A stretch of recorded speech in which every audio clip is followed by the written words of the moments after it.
Hello అండి, అందరూ బాగున్నారా? బాగా చదువుతున్నారా? సైకాలజీ అకాడమిక్ బుక్లో బిట్స్ అయితే చేస్తున్నాం కదండి. ఈ బుక్లో బిట్స్ వైయక్తిక భేదాల్లో మనకి గత పరీక్షల్లో ఇచ్చినవి ప్రాక్టీస్ బిట్స్ అన్నీ కూడా చేసాము. అలాగే అభ్యసనంలో గత పరీక్షల్లో ఇచ్చిన బిట్స్ అయితే ఒక 2 వీడియోస్ అయితే ఉన్నాయి, చూడండి ఛానల్లో. గత పరీక్షల్లో ఇచ్చిన ప్రశ్నలు అభ్యసనంలోనివి. ఇప్పుడు రిమైనింగ్ అయితే చేద్దాము. రిమైనింగ్ బిట్స్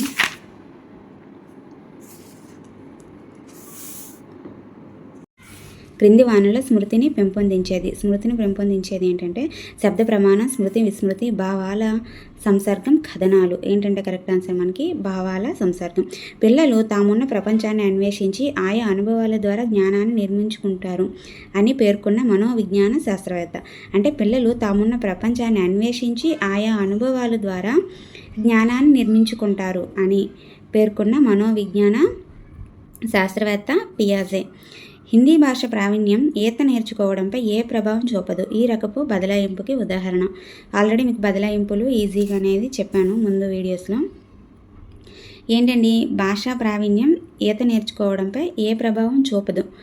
ఈ రకపు బదలాయింపుకు ఉదాహరణ ఏంటి? శూన్య బదలాయింపు. ఎందుకంటే మనకి భాష నేర్చుకోవడానికి భాష ప్రావీణ్యం అనేది ఈత నేర్చుకోవడానికి ఎటువంటి సంబంధం లేదు. అంటే తొలి అభ్యసనం అనేది తదుపరి అభ్యసనంపై మనకి ఎటువంటి ఏది కూడా తోడ్పడట్లేదు, నెక్స్ట్ మనకి ఆటంకం కూడా పరచట్లేదు, కాబట్టి అది శూన్య బదలాయింపు. అనుకూల అంటే ఏంటి? తొలి అభ్యసనం తదుపరి అభ్యసనానికి మనకి తోడ్పడితే అనుకూల, అదే ఆటంకపరిస్తే ప్రతికూల. ఓకేనా? ద్విపార్శ్వ అంటే ఎడమ చేతితో రాయగలిగే వ్యక్తి కుడి చేతితో కూడా రాయగలిగితే ద్విపార్శ్వ. ఓకేనా? ఒకవైపు ఉన్న అవయవాల నుండి వేరొక వైపు ఉన్న అవయవాలకి మనకి అభ్యసన ఇక్కడ బదలాయింపు జరిగితే దాన్ని ద్విపార్శ్వ బదలాయింపు అంటారనమాట. ఇక్కడ ఆన్సర్ ఏంటంటే శూన్య బదలాయింపు. 1వ తరగతి విద్యార్థి సంస్కృత శ్లోకాలను వల్లించడం దీనికి ఉదాహరణ. 1వ తరగతి విద్యార్థి సంస్కృత శ్లోకాలను వల్లిస్తున్నాడు అంటే వారికి సంస్కృత పదాల అర్థము అవేం తెలియవు, కానీ వల్లిస్తున్నాడు కదా. అర్థము అవేం తెలియకపోయినా సరే వల్లిస్తున్నాడు అంటే అదేంటది? వాడి బట్టి స్మృతి అనమాట. చదివి గుర్తించుకొని మనకి బట్టి కొట్టి చెప్తున్నాడు అనమాట. దాన్ని ఏమంటారు? బట్టి స్మృతి. ఓకేనా? ఒక వ్యక్తిని ప్రత్యేకమైన పనిని చేయడానికి పురికొల్పే ప్రక్రియ ప్రేరణ. అంటే ప్రేరణ. ప్రతి అభ్యాసకుడు అభ్యసన అంశాలను తనకంటూ ఒక ప్రత్యేక విధానాన్ని ఉపయోగించి నేర్చుకుంటాడు. దీనిని ఏమంటారు అంటే అభ్యసన శైలి. అభ్యసన బదలాయింపును వివరించే అతి ప్రాచీన సిద్ధాంతం ఏంటంటే నియత క్రమశిక్షణ సిద్ధాంతం. అభ్యసన బదలాయింపును వివరించే అతి ప్రాచీన సిద్ధాంతం ఏంటంటే అతి ప్రాచీన సిద్ధాంతం నియత క్రమశిక్షణ సిద్ధాంతం. ఎన్కోడింగ్, ధారణ, జ్ఞప్తికి తెచ్చుకోవడం అనే 3 ప్రక్రియలు గల అంశం ఏంటంటే మనకి స్మృతి అనమాట. ఎన్కోడింగ్ అంటే ఏంటి? ఎన్కోడింగ్ అంటే మనకి యథార్థాలను చిహ్నాల రూపంలో గుర్తుపెట్టుకోవడాన్ని ఎన్కోడింగ్ అంటారు. ధారణ అంటే మనం చదివింది ఎంతకాలం గుర్తున్నది అనేది ధారణ అనమాట. జ్ఞప్తికి తెచ్చుకోవడం అంటే ఇక్కడ మనం యథార్థాలను చిహ్నాల రూపంలో గుర్తుపెట్టుకున్నాం కదా, ఆ చిహ్నాలను యథార్థాలుగా మళ్ళీ మనం గుర్తు తెచ్చుకోవడాన్ని జ్ఞప్తికి తెచ్చుకోవడం అంటారు. ఈ 3 ప్రక్రియలు కూడా స్మృతిలో అంశాలన్నమాట. ఎబ్బింగ్హాస్ రచించిన గ్రంథం ఏంటంటే ఆన్ మెమోరీ. ఎబ్బింగ్హాస్ రచించిన గ్రంథం ఆన్ మెమోరీ. ఇక్కడ చూడండి, గత అభ్యసనం ప్రస్తుత అభ్యసన విషయాల పునఃస్మరణకు అడ్డంకిగా ఉండడం. ఏంటి? పురోగమన అవరోధం. యాక్చువల్గా అవరోధం అనేది విస్మృతి కారకాల్లో అవరోధం ఒకటి ఉంటుంది. ఈ అవరోధాల్లో 2 టైప్స్ ఉంటాయి: పురోగమన అవరోధం, తిరోగమన అవరోధం. పురోగమన అవరోధం అంటే పురోగమనలో పావుంది కాబట్టి ప్రస్తుతాల్లో పావుంది కాబట్టి ప్రస్తుత అభ్యసన విషయాల పునఃస్మరణకు అడ్డంకిగా ఉంటుంది గత అభ్యసనం అన్నమాట. అది పురోగమన అవరోధం. తిరోగమన అంటే గతాలో తావుంది కదా, తిరోగమన అలా గుర్తుపెట్టుకోండి. తిరోగమన అవరోధం అంటే గత అభ్యసన విషయాల పునఃస్మరణకు ఆటంకపరుస్తుంది. ఏంటి? ప్రస్తుత అభ్యసనం అనమాట. దాన్ని తిరోగమన అవరోధం అంటారు. ఇక్కడ మనకి ప్రస్తుత అభ్యసన విషయాల పునఃస్మరణ కాబట్టి పురోగమన అవరోధము. సగంలో ఆపిన పనులు పూర్తిగా చేసిన పనుల కంటే బాగా గుర్తుంటాయని పేర్కొన్నవారు. సగంలో ఆపిన పనులు పూర్తిగా చేసిన పనుల కంటే బాగా గుర్తుంటాయని పేర్కొన్నవారు ఎవరంటే జైగార్నిక్. ఎవరు? జైగార్నిక్. బ్రోనర్ ప్రతిపాదించిన ఇన్స్ట్రక్షనల్ స్కాఫోల్డింగ్ అనేది వైగాట్స్కి పేర్కొన్న దీనికి సమానం. బ్రోనర్ ప్రతిపాదించిన ఇన్స్ట్రక్షనల్ స్కాఫోల్డింగ్ అనేది వైగాట్స్కి పేర్కొన్న దీనికి సమానం. దేనికి? సామాజిక స్కాఫోల్డింగ్కి సమానం అన్నమాట. సామాజిక స్కాఫోల్డింగ్కి సమానం. గెస్టాల్ట్ వాదానికి మరో పేరు. గెస్టాల్ట్ వాదానికి మరో పేరు ఏంటంటే సంధ్యానాత్మక వాదం. ఓకేనా? గెస్టాల్ట్ వాదానికి మరో పేరు సంధ్యానాత్మక వాదం. సతీష్ ఒక అర్ధరహిత పదాల జాబితాను 25 ప్రయత్నాల్లో నేర్చుకున్నాడు. ఒక నెల తర్వాత అదే జాబితాను మరలా నేర్చుకోమనగా ఈసారి అతడు 10 ప్రయత్నాల్లో నేర్చుకున్నాడు. సతీష్ పొదుపు గణన. చూడండి, ఎక్కువ మనకి పొదుపు గణనకు సంబంధించిన బిట్స్ అయితే ఇస్తున్నాడు. పొదుపు గణన సూత్రం అనేది గుర్తుపెట్టుకోవాలి ఖచ్చితంగా. అదేంటంటే అసలు ప్రయత్నాలు మైనస్ పునరభ్యసన ప్రయత్నాలు బై అసలు ప్రయత్నాలు ఇంటూ 100 అనమాట. అసలు ప్రయత్నాలు మనకి ఎన్ని? 25. పునరభ్యసన ప్రయత్నాలు ఎన్ని? 10. అప్పుడు 25 మైనస్ 10 బై అసలు ప్రయత్నాలు కాబట్టి 25 ఇంటూ 100 వేసుకోవాలి. 25 మైనస్ 10 ఎంత? 15 బై 25 ఇంటూ 100 వేస్తే ఇక్కడ 25 1 జా 25 4 జా, అప్పుడు 15 4 జా మనకి 60 వస్తుంది. ఇక్కడ చూడండి చేస్తాను.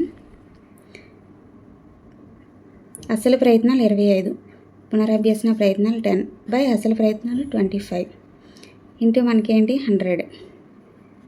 ఇక్కడ ఎంత వస్తుంది? 15 బై 25 ఇంటూ 100. 25 1 జా 25 4 జా 15 4 జా 60% అనమాట. ఆ సూత్రం అనేది గుర్తుపెట్టుకోనండి. పక్క మనకి ఎక్కువగా రిపీటెడ్గా వస్తుంది అనమాట పొదుపు గణన. అందుకని మాస్లో ప్రతిపాదించిన సిద్ధాంతం అవసరాల అనుక్రమణిక సిద్ధాంతం. మాస్లో ప్రతిపాదించిన సిద్ధాంతం ఏంటంటే అవసరాల అనుక్రమణిక సిద్ధాంతం. జ్ఞానాత్మక రంగానికి చెందినది ఏంటంటే మూల్యాంకనం. ఓకేనా? ఇక్కడ చూడు, గ్రహించడం, అనుకరణ, ప్రతిస్పందించడం, మూల్యాంకనం ఇచ్చాడు. జ్ఞానాత్మక రంగానికి చెందినది ఏంటంటే మూల్యాంకనం. ఓకేనా? విశ్లేషణ, సంశ్లేషణ, అవగాహన, మూల్యాంకనం, జ్ఞానము ఇవన్నీ కూడా జ్ఞానాత్మక రంగానికి చెందినవి అనమాట. ఆ 3 రంగాలు కూడా ఖచ్చితంగా గుర్తుపెట్టుకోవాలి. అందులో ఉన్న అంశాలు జ్ఞానాత్మక, భావావేశ, మానసిక, చలనాత్మక రంగంలో ఉన్నటువంటి అంశాలను అయితే మనం గుర్తుపెట్టుకోవాలి. ఇవి కూడా రిపీటెడ్గా వస్తున్నాయి క్వశ్చన్స్ అయితే. నెక్స్ట్, తెల్ల పిల్లి అంటే భయపడే వ్యక్తి తెల్లని వస్తువులు చూస్తే కూడా భయపడుతున్నాడు. పావ్లోవ్ ప్రకారం ఇది ఏంటి? తెల్ల పిల్లి అంటే భయపడే వ్యక్తి తెల్లని వస్తువులు చూస్తే కూడా భయపడుతున్నాడు. పావ్లోవ్ ప్రకారం ఇది ఏంటంటే ఉద్దీపన సామాన్యీకరణ అనమాట. అంటే తెల్ల పిల్లి అంటే భయం. అటువంటిప్పుడు తెల్లని వస్తువులు ఏవి చూసినా వాడికి భయం వేస్తుంది. అప్పుడు ఏంటంటే దానికి కారణం ఏంటంటే ఉద్దీపన సామాన్యీకరణ అంటాం. ఎవరి ప్రకారం? పావ్లోవ్ ప్రకారం. వైగాట్స్కి ప్రకారం క్రింది ప్రక్రియ వానిలో ఉన్నత స్థాయి మానసిక ప్రక్రియ విచక్షణ అనమాట. ఓకేనా?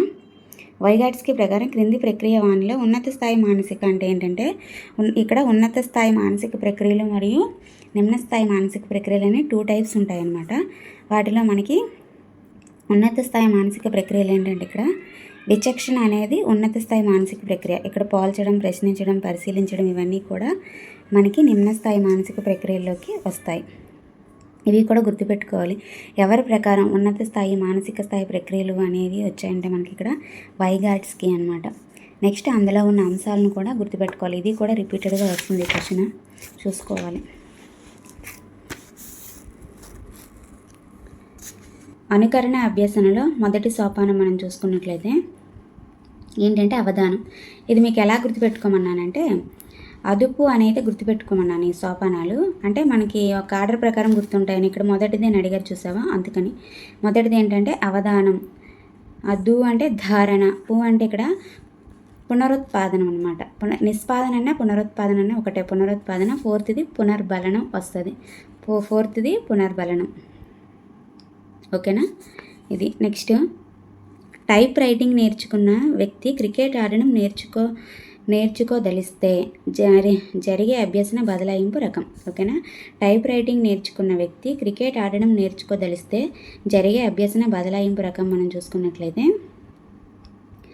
ఏంటండి శూన్య బదలాయింపు. ఓకేనా. టైప్ రైటింగ్కి క్రికెట్కి ఎటువంటి సంబంధం అనేది మనకి లేదు కాబట్టి మనకి ఇక్కడ శూన్య బదలాయింపు. నెక్స్ట్ బిట్స్ నెక్స్ట్ వీడియోలో చేద్దామండి. నెక్స్ట్ కొన్ని ఉన్నాయి. ఈ బిట్స్ అన్నీ కూడా నెక్స్ట్ వీడియోలో చేద్దాము. వీడియో నచ్చితే ఖచ్చితంగా లైక్ చేయండి. ఈ వీడియోస్ మీ దగ్గరికి రావాలంటే ఛానల్ని సబ్స్క్రైబ్ చేసుకోండి. థ్యాంక్ యూ ఫర్ వాచింగ్ అండి.